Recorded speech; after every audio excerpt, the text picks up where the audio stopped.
Unless Yeah. you're busy doing something else. Yeah, I'll be interested in offering a race around the train. It's good. Yeah, can someone do that? Thank you. Thanks.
Hi, good afternoon everyone. Just to let you know, we're running sort of 5 or 10 minutes late, but we should be starting the event at about 5:30 at the latest.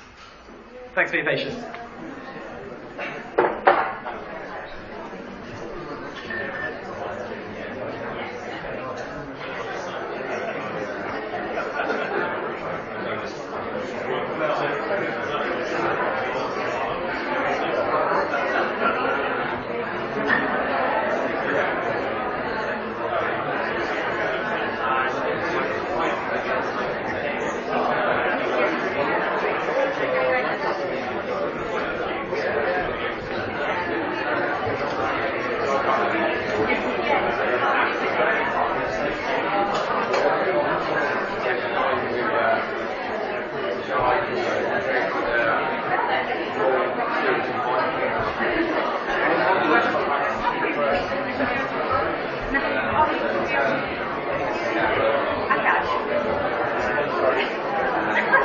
Are you being happy?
This is him.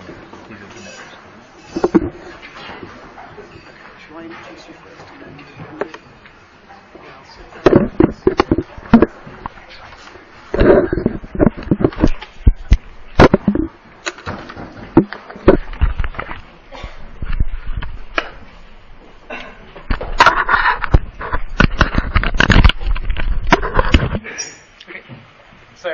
welcome everyone this afternoon to this BAME and Mental Health Network event on mindful leadership. If you don't know me, I'm Chris Salmon. I run the bank's executive markets director and sponsor of our mental health network. It's an absolute pleasure for me this evening to host this event and to welcome Radhanath Swami, who is our speaker tonight. I'm sure for many of you he needs no introduction, but for those of you who do need some introduction, Radhanath's journey began over 40 years ago when he hiked from Chicago to India at the age of 19 in search of spiritual knowledge. 40 years on, he's now a world-renowned yoga practitioner and spiritual teacher, a New York Times best-selling author and philanthropist. His work spans founding mental health clinics and hospitals to an eco-village in India. His charity Midday Meals distribute over 1 million plates of free vegetarian food to children there every single day, and he runs several wellbeing camps across India every year.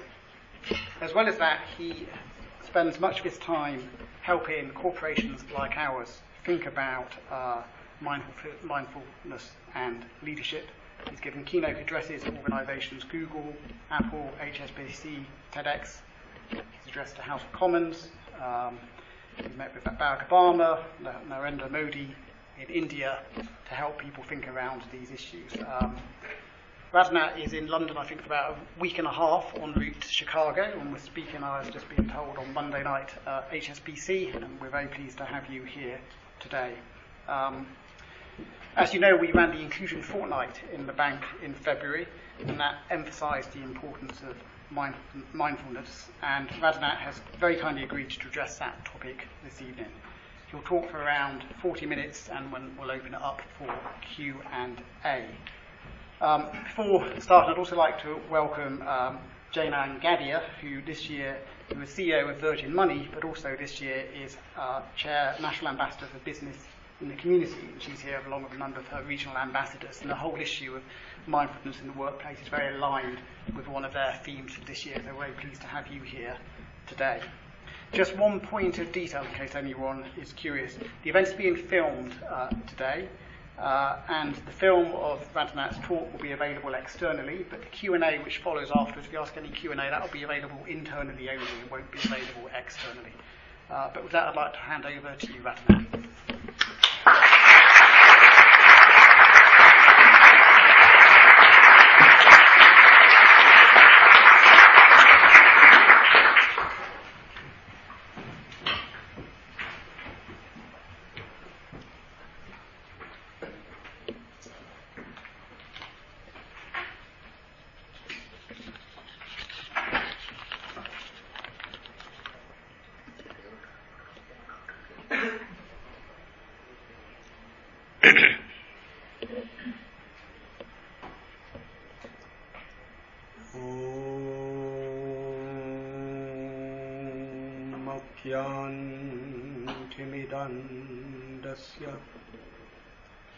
ज्ञानाञ्जनाशलाकाय चक्षुरुन्मिलितं येन तस्मै श्रीगुरवे नमः।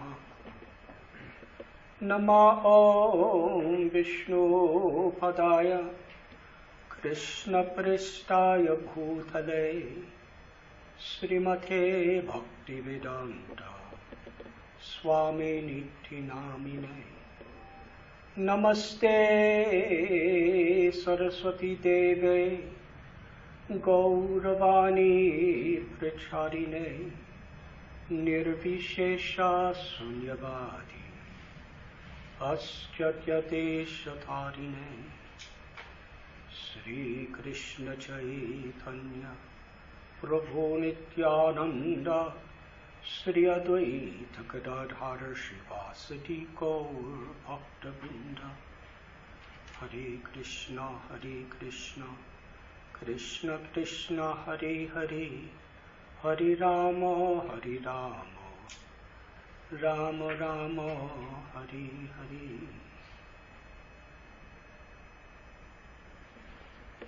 It is truly an honor and a pleasure, and I'm very grateful to be here with you at the Bank of England. I'm almost laughing inside. It's practically like one of the mother banks of the whole world. And I'm being asked to speak to you. And I haven't had a bank account or signed a check since 1969.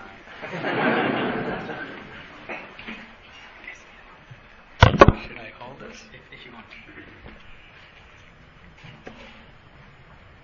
Special gratitude to Chris and to Jane and to the Prince's ambassadors and to everyone at the Bank of England who has come and who has arranged this wonderful event. Can you hear me?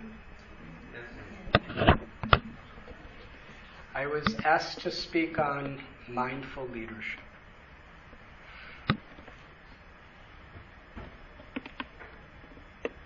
Throughout the ages, we find that wherever there is mindful, compassionate leadership, it lifts up and inspires the good within individuals and within society. A few years ago, I was invited to the Mike Milken Global Conference in Beverly Hills. And there was I was giving a morning meditation. But one evening in a banquet hall, there were several thousand people that came to a seminar on leadership. And they had the CEO of Safeway Foods and the CEO of Wynn Hotel chain and Mike Milken and one lady who had the most discoveries for cancer cures and the most winning manager in New York Yankees history. They were the panel.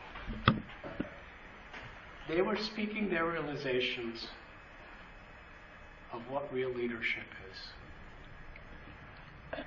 Mahatma Gandhi was quoted 3 times. One said that Gandhi told, "There are my people. Because I'm the leader, I must follow them." In other words, he felt the responsibility of serving. They introduced Joe Torre. The introduction was incredible. I think in England you've heard of the New York Yankees. They're a very most powerful sports team in America's history. And they were in a slump where they did not enter into a championship for over 10 years. And then he was hired to be the manager. The press condemned the ownership of the team. This is the worst mistake you've ever done. He doesn't know how to manage.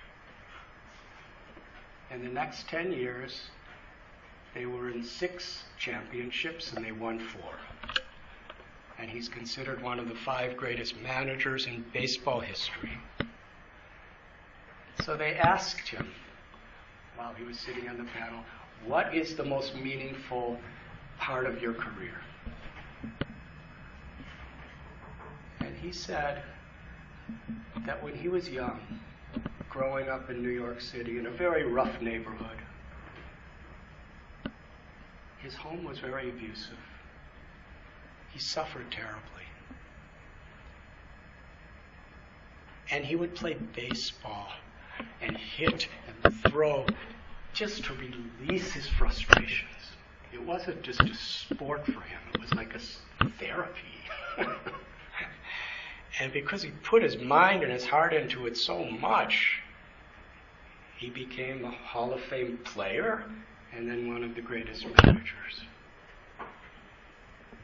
He said, but the most meaningful thing I've done in my life is I started an organization in the inner city of New York, within the schools, to help children in abusive homes. Because I know what it's like. You feel worthless. You feel nobody cares about you, nobody loves you. There's just no value in your life. And we try to give these children the understanding of how important they really are and the contribution they can make in the world. Because if you don't bring the best out of people, then there's other elements in the world that are going to bring out the worst in people. He said, when these children smile and I see what a difference we're making in their lives, that is the greatest, most meaningful thing that I've done. Not winning championships or becoming wealthy or becoming famous or winning awards, but to see the smile on those children's faces. He said something then that really impressed me. He said, this organization wasn't my idea, it was my wife's idea. He got a standing ovation. All the other people who spoke, they got claps for all their achievements. But the standing ovation came when he actually touched people's hearts by the leadership that was based on compassion. The Bhagavad Gita, the great scripture of India, Krishna says, Yad yadacharati srestas tattva evitarojana. That what a leader does in all fields, the common people, naturally, that's their direction of what's success in life. The example that we set in whatever we do is our greatest responsibility. And actually, everyone on some level or another is a leader because we influence others. A mother is a leader, a father, an elder brother or sister. What to speak of a manager in a company or a politician. Wherever we have influence over other people's way of thinking and other people's well-being, we're leaders. Big or small. From a spiritual perspective, it's irrelevant. It's the sincerity of our intent. Because so many of the greatest leaders on all levels of society began very small people. Just honestly and earnestly trying their best.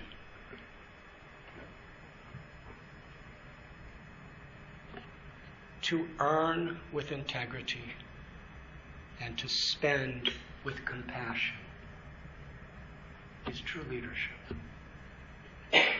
True to actually care.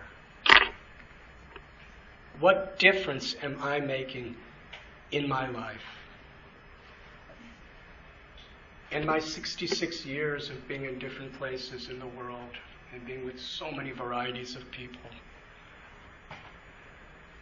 I've seen parents sometimes very, very successful in a worldly sense. If they do it with values, they pass down a legacy to their children and grandchildren that has meaning to them. And if they don't, what is the legacy?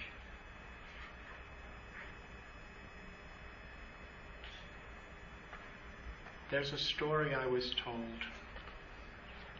and as far as I know, it's accurate. And it moved me, because I was born and raised in Chicago. I'm a Swami, and I live in India for about 47 years now. But I was actually born to a family my grandparents were Jewish immigrants from Eastern Europe. When I was young,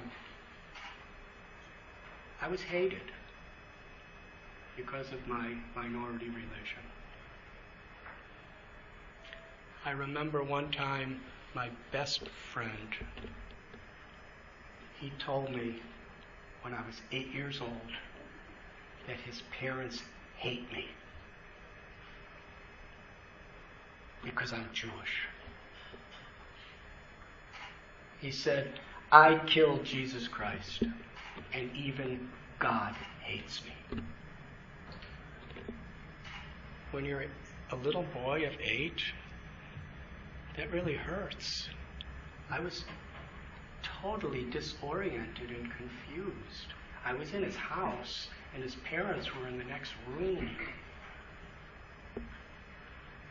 I said, I never killed anybody, honest. I don't even know how to kill anybody. I said, Daddy, do you hate me? He said, no, you're my best friend. But when I grow up, I'll probably hate you.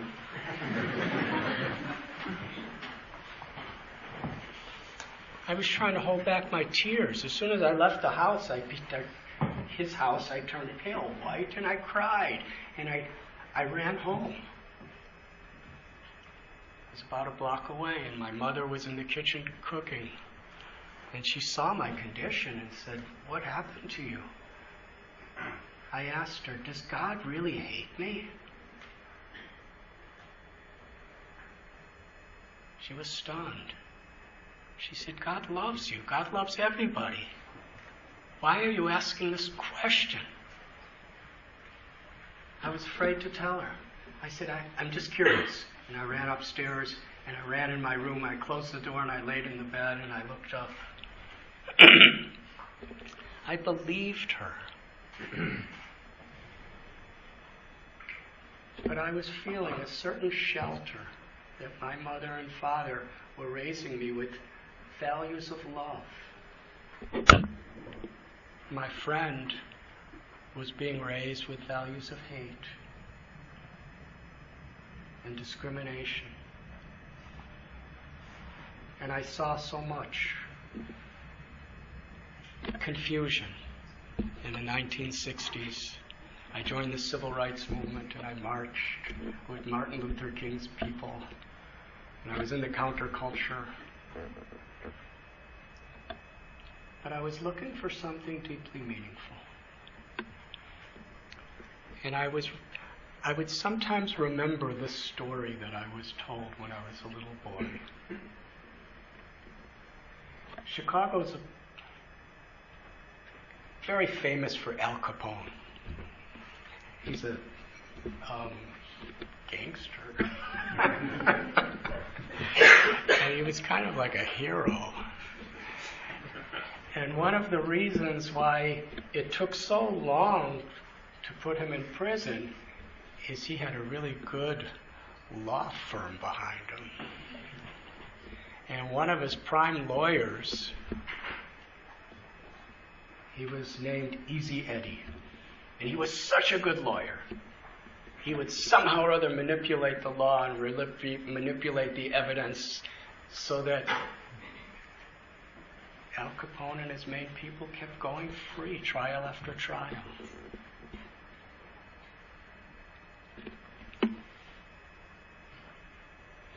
He was given so much money. He had a huge mansion in the middle of the city. He had airplanes, best cars, best everything from a financial, worldly perspective. But he looked at his son, and he could see his son was kind of going astray. I'm giving my son everything a boy could want, but I'm not giving him a father that he could be proud of. If I don't give him that, I failed as a father. And he understood. Unless I assist in putting the people I'm defending in prison, my son's going to be wealthy, but the legacy of his family will be stained. So he helped the government to put Al Capone in prison. And he knew that if I do this, I'll likely be killed. That was his compassion to his son. And sure enough, one day when he was driving down a street of Chicago, machine guns blazed. He died instantly.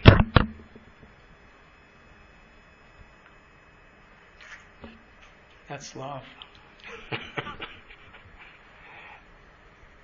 And there's another story that I was told. It happened during World War II. The USS Lexington was fighting against the Japanese at the time. And one pilot took off with other planes to go to do a mission. But somehow or other, I think he didn't have enough fuel in his plane, so he decided he had to go back. And he went back alone. Everyone else was gone.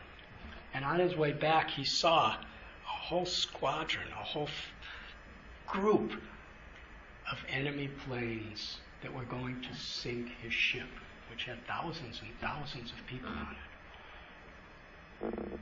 He could have just flown away. I think there were like 8 other planes, and he single-handedly fought all of them. He defeated several, and these other pilots, the enemy pilots, they thought, this man's totally crazy. They were shooting and shooting and shooting, and he just kept coming at them and kept coming at them, and they were falling into the ocean, and whatever planes survived, they just flew away. He risked his life for the higher purpose of all the people on that boat. And he was the first person to win the highest award, the Medal of Honor from the U.S. Air Force in the war. They named an airport after him. His name was Butch O'Hare. They named O'Hare Airport. An interesting thing to note about this story is Butch O'Hare was the son of Easy Eddie. He gave a legacy that saved thousands of people and their descendants, tens and thousands of people in the world today. So what is the legacy that we're leaving in our life? In our work, in our business, in our in our interactions with each other.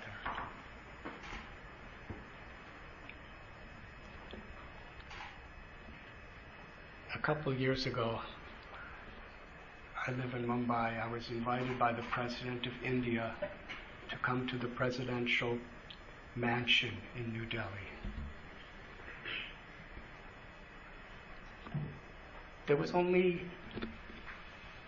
maybe a couple hundred people for this event. It was the official reception for the President of the United States at that time, Barack Obama, and the First Lady, Michelle Obama.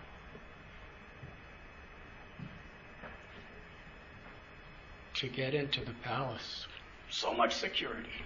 There were different layers of dogs that would sniff you and people would search you, and there were machine guns and helicopters, because all the highest officials of government of India were going to be there.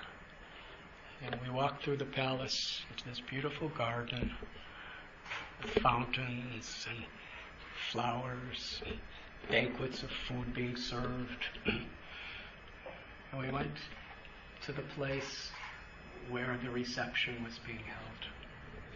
There were military bands playing. The Prime Minister, Narendra Modi, was there with all of his ministers, all the Supreme Court justices and judges. The opposing party of Sonia Gandhi and the previous prime ministers, they were all there to receive the President of the United States. And I was watching. I started to think, what am I doing here? What is it that I can share with people after I leave of my experience here? It's not that I just want to go around and say, I was there. See my invitation card. Because Swamis aren't supposed to do that. So I was thinking, what am I supposed to do? And I met many people. And then I was standing and all these very high officials of governments were meeting each other. And to be honest with you, with all my respect for all these people, I really felt bored. And what do we do when we're bored? Sometimes we just look up. So I was wondering, what am I supposed to share about this experience? When I looked in the sky, I found the answer.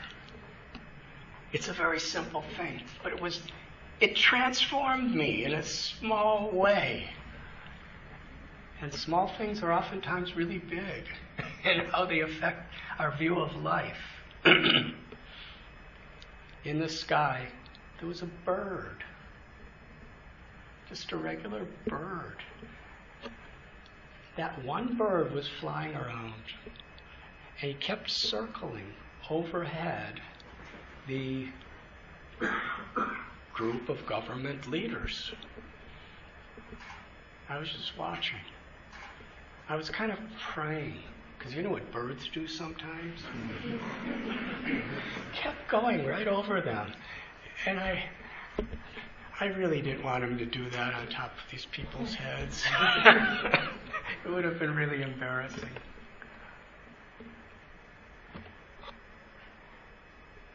I was thinking that little bird cannot do what the President of the United States, or the Prime Minister of India, or the Defense Minister, or the Home Minister, or the judges. This little bird can't do any of those things. They're so great. And the little bird is so small, so insignificant. But then something caused my heart to soar higher than that bird. I thought, but none of these politicians could do what the bird can do. They cannot fly in the sky. Everyone has their value. To appreciate the value that people have is a very, very important part of leadership. There's a famous saying, sometimes it's attributed to Albert Einstein, that if you judge a fish by its ability to climb a tree, then it will feel stupid throughout its whole life.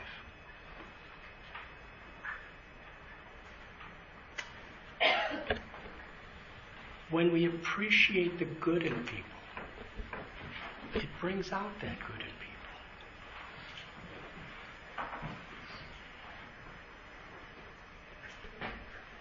people. I remember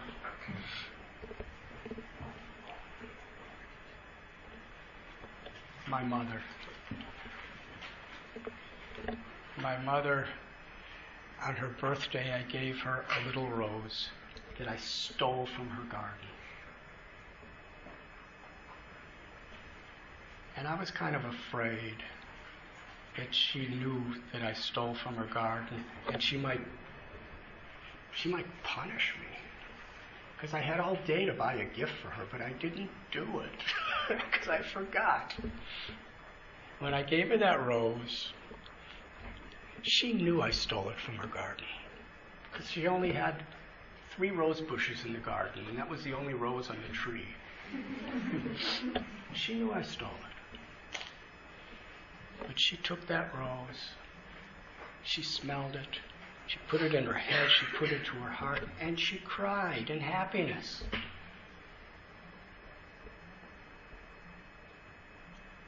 She said, "Thank you very much." It's not the thing that gives value. It's the love in which it's given. It's the thought that counts. That was like her mantra. It's the thought that counts.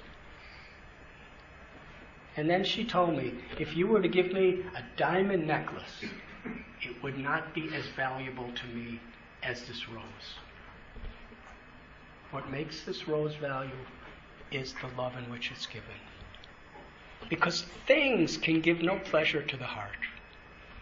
They can give some pleasure to the mind and senses, but it doesn't last very long. The only thing that can give pleasure to the heart is to love and to be loved. That's what everyone is seeking, essentially. When love is expressed within this world, it takes the form of compassion. The highest religion, the highest dharma, the highest humanity, the highest leadership is leadership that is built upon a foundation of compassion. Compassion means we care, not just mentally, but we really care.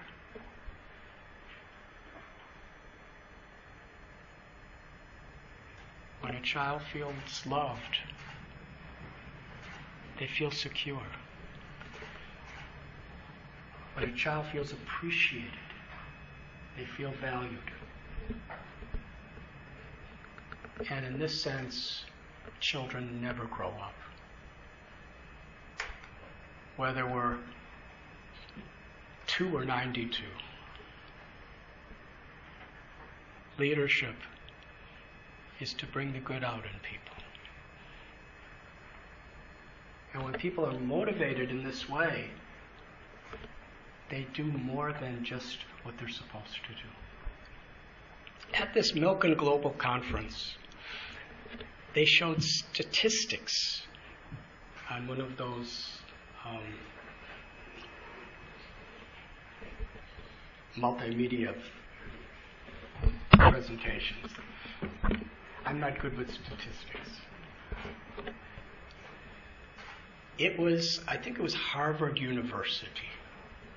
For many, many years they studied what motivates people in the corporate world to be creative, to really put the hearts into what they're doing, and to have the best performance.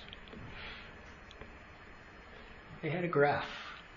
What they found is if a person is not economically secure, then they're always worried about the future and seeking other alternatives. They can't really focus the way they should. But once they're economically very, very secure, no matter how much more you pay them, their creative capacity of how they work and what they express, it didn't rise at all. If $150,000 a year or pounds is what a person really needs to be secure, if you give them 10 million, you don't raise their creative capacity in their work. But when they're appreciated for what they're doing, when they feel valued, appreciation is a type of love. It touches their heart. Their creativity and their contributions were going up and up and up and up and up. One of my dearest friends, he just passed away a few years ago. He was the chairman of the board and CEO of one of the largest corporations in India. Years ago, it was one of the top 3 corporations of India. And he met his guru, his spiritual teacher. And something happened to him. He realized, I'm not the proprietor of my money. I'm not the proprietor of my skills. I'm not the proprietor of my knowledge. It's sacred property that has been entrusted to me. And I have a responsibility to the people who are working under me, to the people who are working with me, and to the whole society at large. For one who much is given, much is expected. He became one of the most charitable people in the history of India. I remember one time I brought my own mother and father to India, and they met him, and he was just on his way to Minnesota to get the Humanitarian of the Year award by the International Lions Club. The year before, Mother Teresa got it. But he didn't care anything about the award. He cared about the people. And when he passed away from the world, there wasn't much said about his incredible, groundbreaking, economic, corporate contributions to India. He made one of the first corporate alliances with an international power. People were crying, talking about all the people he helped. And at one time, a little later, when government regulations changed and the global market changed, his company went into a serious crisis. And almost every company of the same type as his, they closed down. He couldn't even pay. But his senior managers, almost every one of them, stayed with him. You cared about us our whole life. We care about you. And they worked for practically nothing. And they brought the company back up, and everybody, became very, very well off again. But that wasn't the point. When we invest appreciation, when we invest a sense of value in good people's hearts, we bring out the good in them. And if we don't, other things come out. Because the world is so full of other things. Greed, envy, arrogance, selfish passion.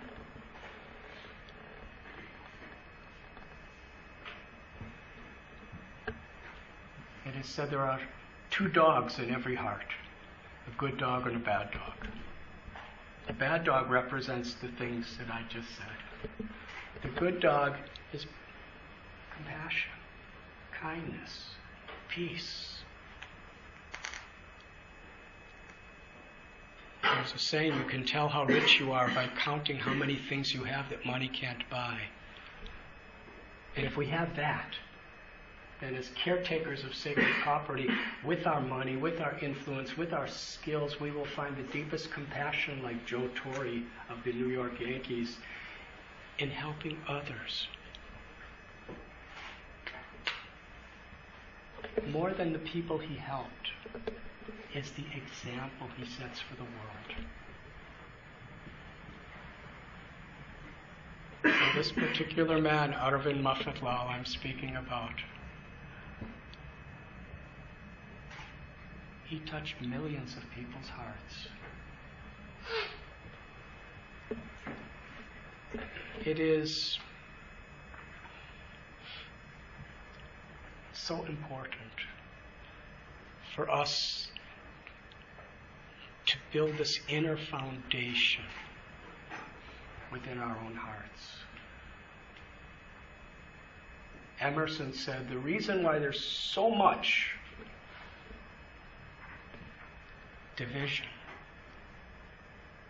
so much conflict in this world is because human beings are disconnected from their own inner selves.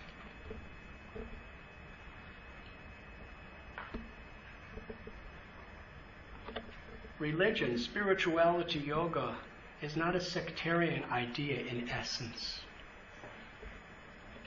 It's a means of putting priority and different types of values and techniques that help us to reconnect with our own true inner potential, to be instruments of the love that is dormant within us. Why is it we're all seeking love? When I lived in the Himalayas 46 years ago, I met one ancient yogi. He was living in the hollow of a tree. And he told me a simple analogy. He said, in this forest there's a deer. And in this deer is an organ that gives such a beautiful fragrance. The fragrance is musk. It's one of the most expensive natural fragrances on the planet. When he smells it, he becomes intoxicated. He wants to find where is the origin of what I'm smelling? And he's searching and searching, and he smells it and runs toward it. Crosses rivers, goes through thorny bushes, spends the whole life seeking,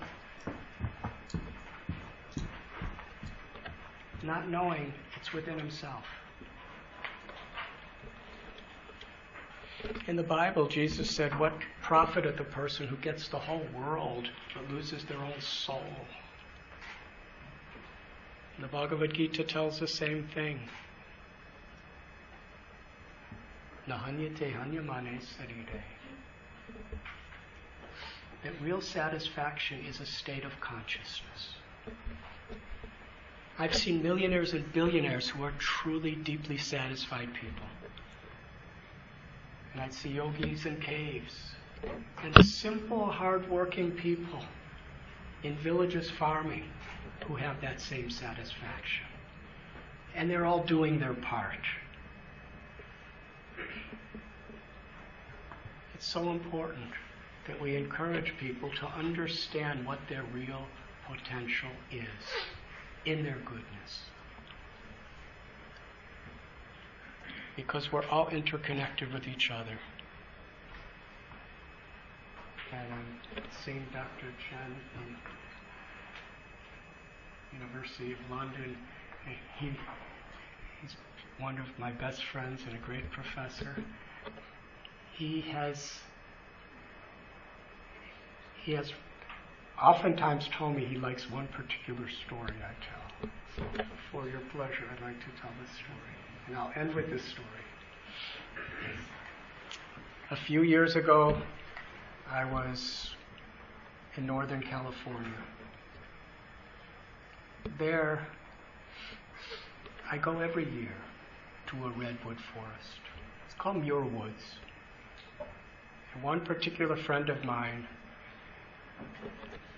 we spend the whole day just being with these ancient redwood trees. Some of them are thousands of years old. They're the tallest trees, the widest trees on the planet. We like to be alone. So we try to go, up in the hills, in the silence of the forest. And we really feel a sense of timelessness.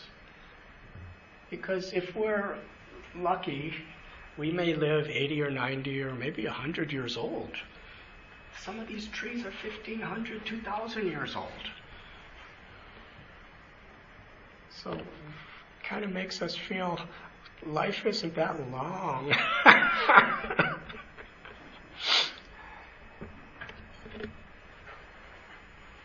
We happened to pass by a group of tourists. And a forest ranger, he was speaking to them about the forest. And my friend said, let's get away from here. We don't want to be with the tourists. I said, I'm with you. But just when we were passing, the ranger said, I am going to teach you the underground secret of the redwood forest. Now, some things never change. I was a teenager in the 1960s in America. I was tear gassed by police for demonstrating in civil rights and counterculture. So I just have this inner fascination with underground secrets. I told my friend, let's just stay and hear this. The ranger said that in this forest, the redwood trees are subjected to so many challenges. Over the centuries, there have been devastating earthquakes, massive windstorms, snowstorms, rainstorms. The soil is very loose. How do these trees keep growing and growing and growing to be the largest, oldest trees on the planet? He paused so that we could try to answer his question in our own minds. Then he gave the underground secret. The roots of the redwood trees, underground, they reach out for the roots of other trees. As soon as the roots meet, they embrace each other. They wrap around to form a permanent bond. And practically every root all around each tree is connected with the roots of other trees. The ranger said, this forest goes on for miles and miles and miles. Every single redwood tree is directly or indirectly interconnected with every other tree. They hold each other up. Through the storms of life, united we stand, divided we fall. This is the United Kingdom. I'm from the United States. Unity is given the first word in both nations. Because unity is so important.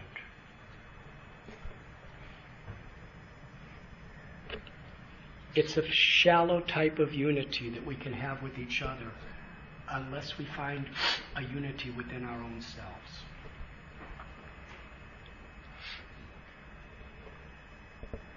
Yes, these redwood trees, their roots are holding each other. And even in the greatest challenges, they keep growing higher and higher and higher and higher. And that ranger said at one time, for about 50 years, no good redwood trees, no new redwood trees were growing. They were trying to figure out why. And they discovered that they were putting out all the forest fires, big and little, very quickly. But redwood trees, in order for new ones to grow, and there's a whole science behind it, I don't have time to speak, small forest fires encourage their growth. They clear the way for the seeds. They release the seeds by the heat from the cones that they're within.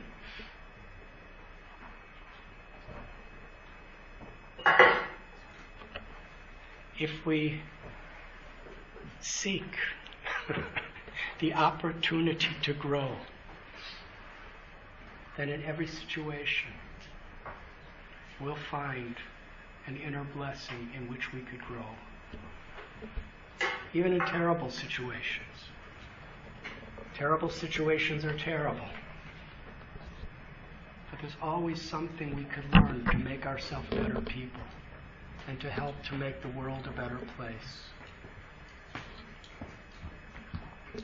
Through the redwood trees, God and nature are teaching humanity a timeless lesson. We need to learn to live in harmony with ourselves, with our own roots, and to extend that harmony to each other. In giving, we do receive.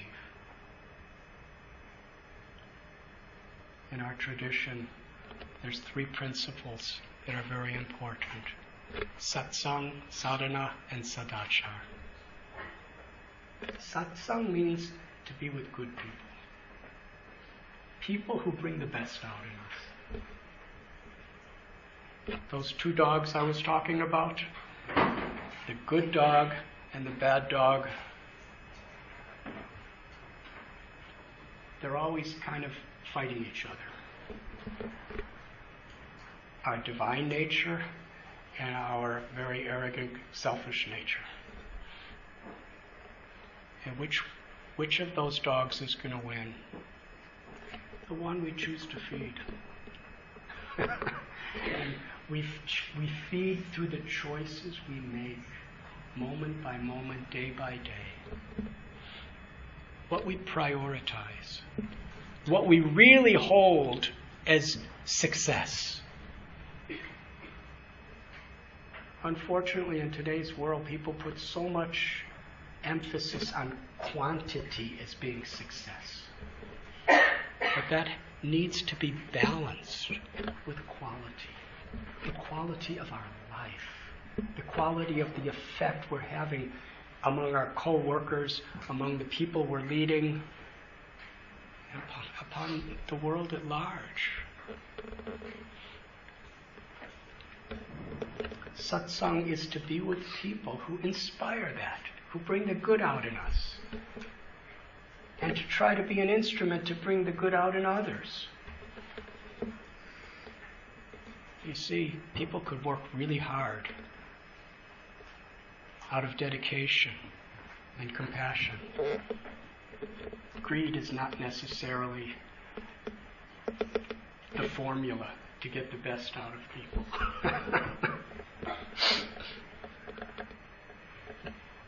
Through that satsang, sadhana, to put some special time as a priority in our day where we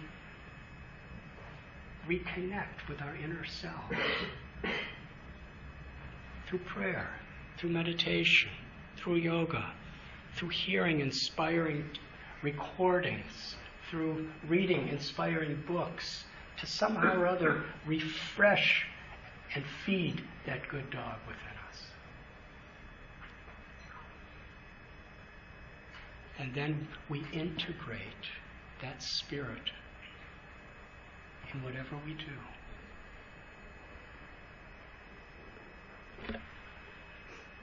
Which means to earn with integrity, to live with character, to not compromise our character, even when there's fear of what will happen if I don't compromise, or even if there's temptation of what can I gain if I do compromise.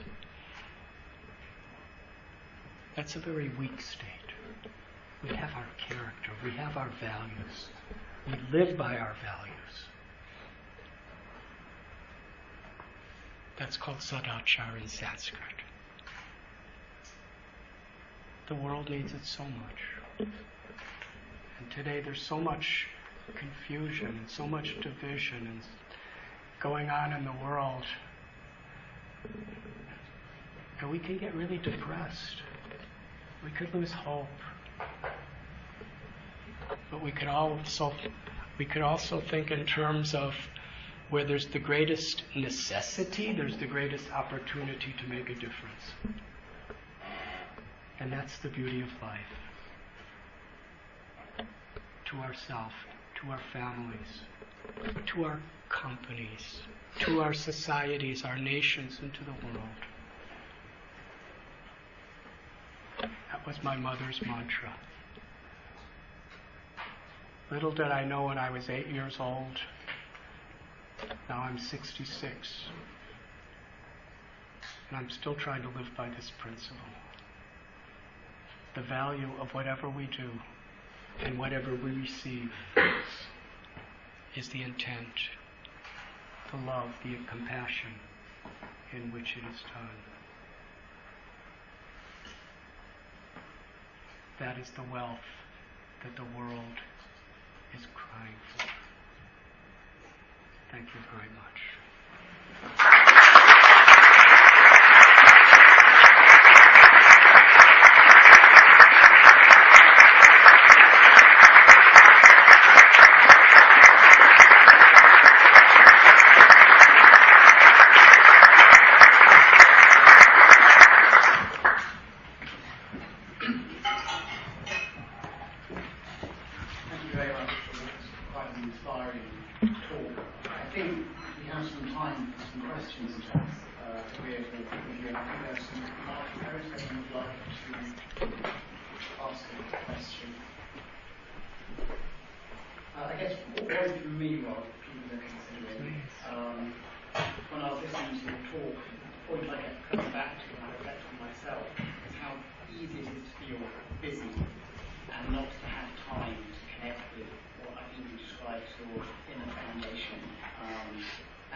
That's the best question. Thank you. I'm very grateful.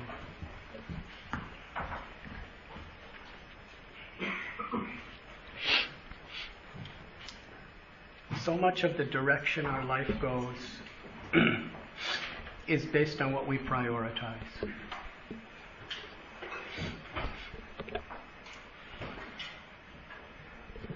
I'm kind of a leader of a spiritual community.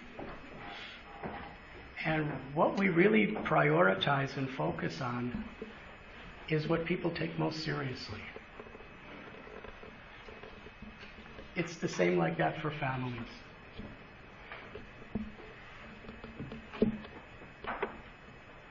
If the parents really prioritize by their example and words higher values, it goes deep. And even if the children, when they become teenagers, they rebel against everything, it's still there. And they usually come back to the same conclusion. So what is our priorities? If we prioritize something, we will make time for it.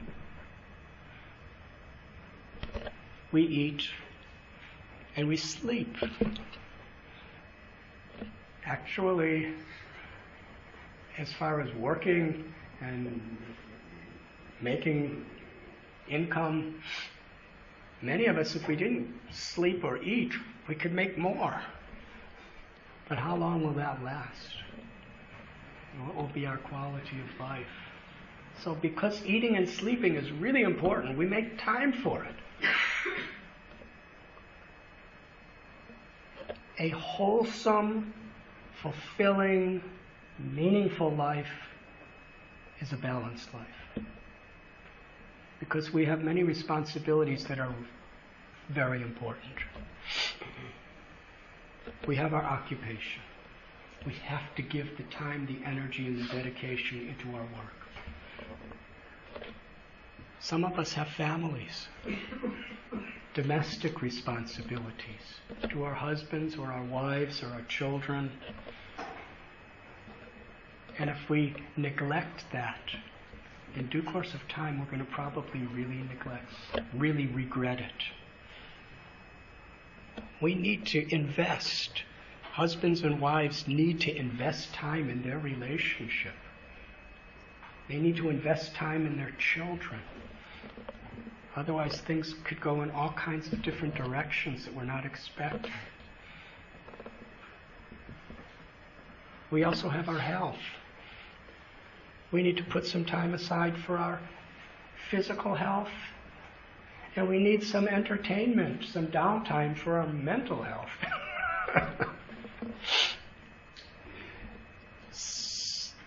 In Bombay, we operate a 300-bed hospital. And about a third of the beds are charity. And we do tens and thousands of cataract eye camps in the villages. And we go to so many villages and do various seva or service, not expecting anything except the joy of helping people and somehow balancing things.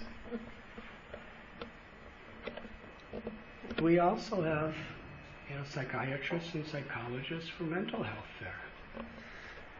And it's really true.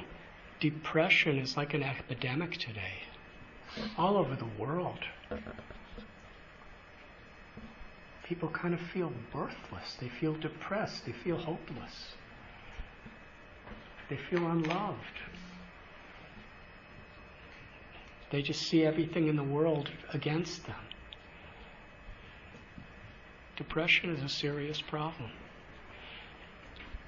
So we have to take time for our mental health, our physical health, our families, our occupations, our social responsibilities. And we also have spiritual needs. That need to actually discover that inner peace, that inner satisfaction, those inner godly values that are within us. Because that's what gives quality to our family, increased quality to our family, our occupation, our mental and physical health. So somehow or other, if we feel that's important, that prayer, that meditation, we chant mantras of God's names in our tradition, then we'll make time for it.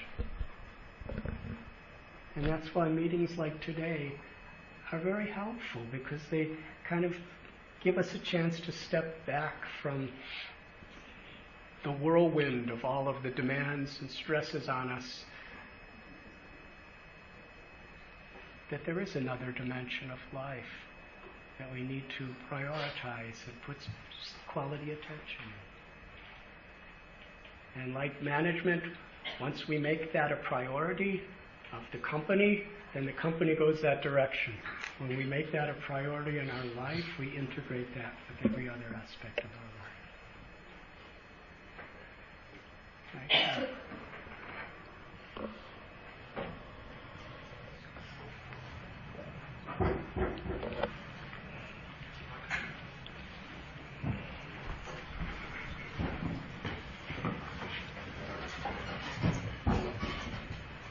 Thanks very much for the talk.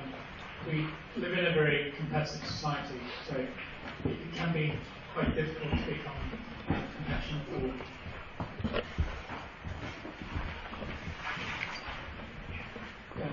Sorry, I was saying, so it can be quite difficult to be compassionate to other people and even animals as well. But at the beginning of the presentation, you mentioned that we're all interconnected. So can I ask what you meant by that? I'm sorry, can you? So at the beginning of the presentation, you mentioned that we're all interconnected. Mm-hmm. So could I ask what you meant by that? Everything is interconnected. We're depending on the same air to breathe, the same sunshine for light, for heat, the same water that falls from the clouds. That is why care for the environment is a very compassionate act. It's inseparable from spirituality because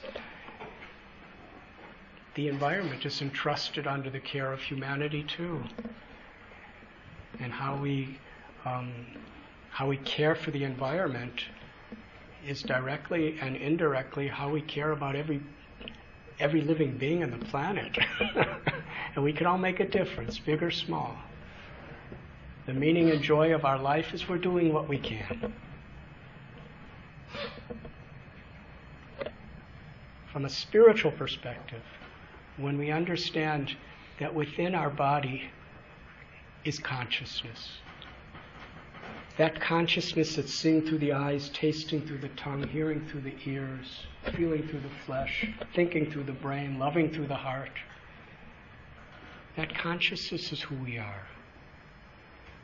Our bodies change from infants through childhood, adolescence, middle age, old age, and eventually this body will be taken away. The mind's always changing. But who is it that's experiencing the mind and body? Great spiritual leaders, universally, throughout the ages of all great religions,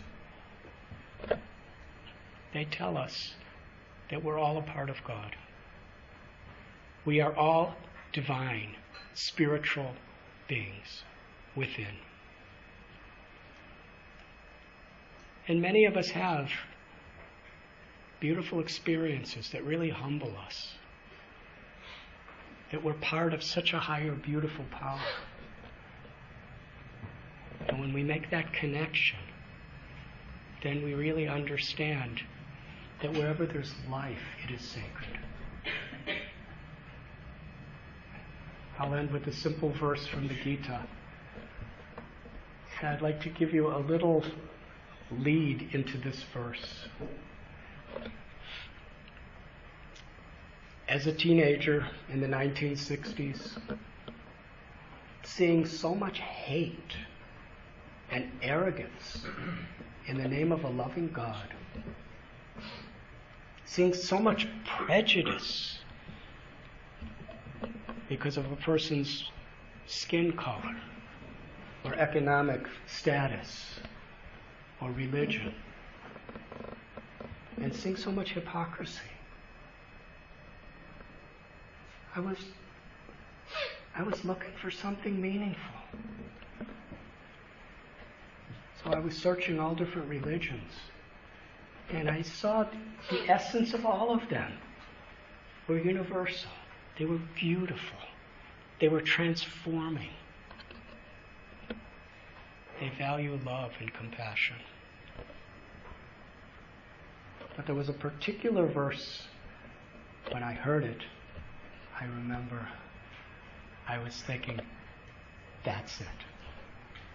This is the essence of all the spiritual paths, all the philosophical paths, all the true social paths that I've been discovering. This is what I want more than anything. May I share that verse? The Sanskrit, Vidyavanaya Sampane, Brahmani Gabihastini, Suni Chaiva Sopake Cha Pandita Samatarshana. What is enlightenment? What is true knowledge? It's not a sectarian idea. True enlightened knowledge is the capacity to see all beings with an equal vision. whether one is male or female. White, black, yellow, red, brown in color. Whether one is Christian or Jewish or Muslim or Buddhist or Hindu or Jain or Parsi or Sikh, agnostic or atheist, whether it's from the east or the west, this particular verse extends this principle. Whether one is a human or a dog or a cat or a bird or a cow or an elephant or a redwood tree, wherever there's life, wherever there is that which gives impetus to grow and to have consciousness, that life is sacred. Because the origin of that life is from the same place. That supreme being who has many names is the source of all that exists. The reality is we are brothers and sisters. And everything around us, our skills, our knowledge, our influence, our possessions, it's sacred property in our care. When we see this equal vision, we're actually in contact with our true self. We really do experience how we're all connected.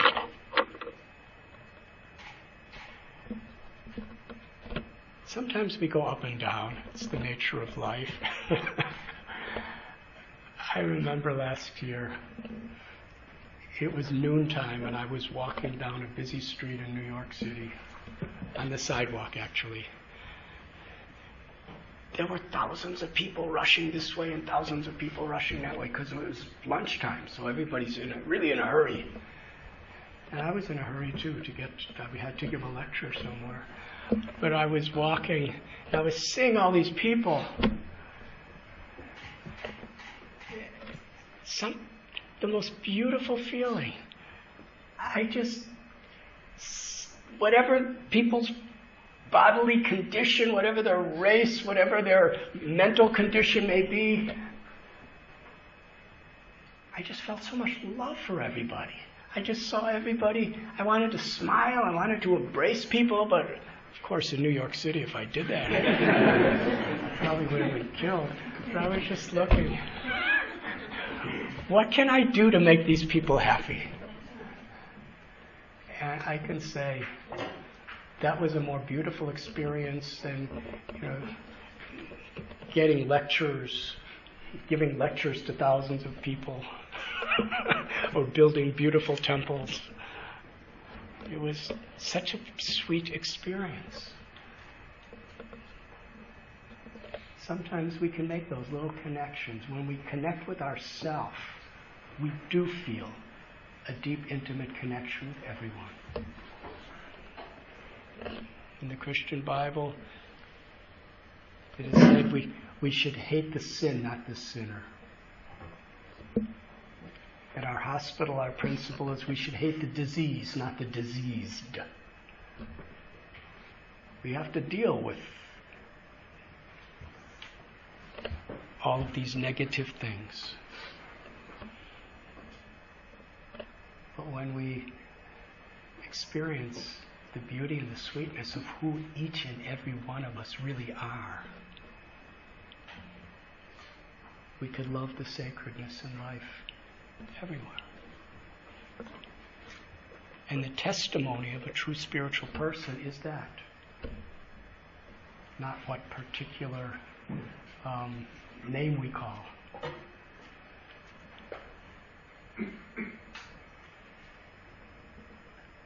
Does that answer your question? Who answered? That was yours. Yes.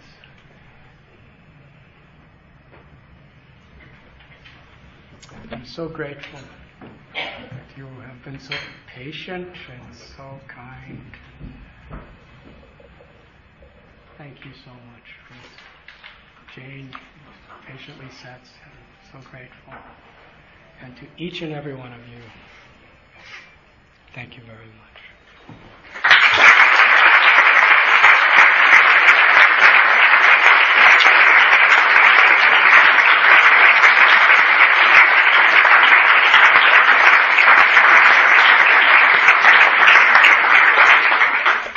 The concept of unity in diversity. Diversity gives flavor and wonder to life, to our companies and to the world. Because each and every one of us has certain natures and certain skills to be unified in a higher principle is what gives us the ability to really appreciate the beauty of our diversity. And as we learn to encourage each other and appreciate each other and bring the good out in each other, we discover the real beauty of life.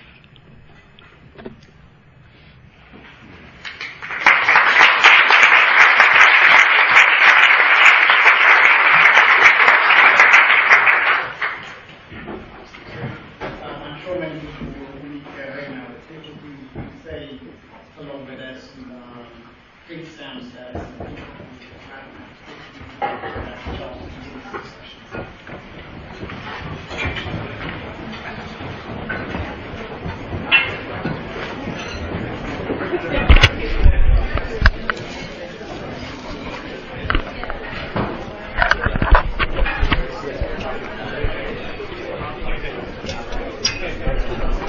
Perfect.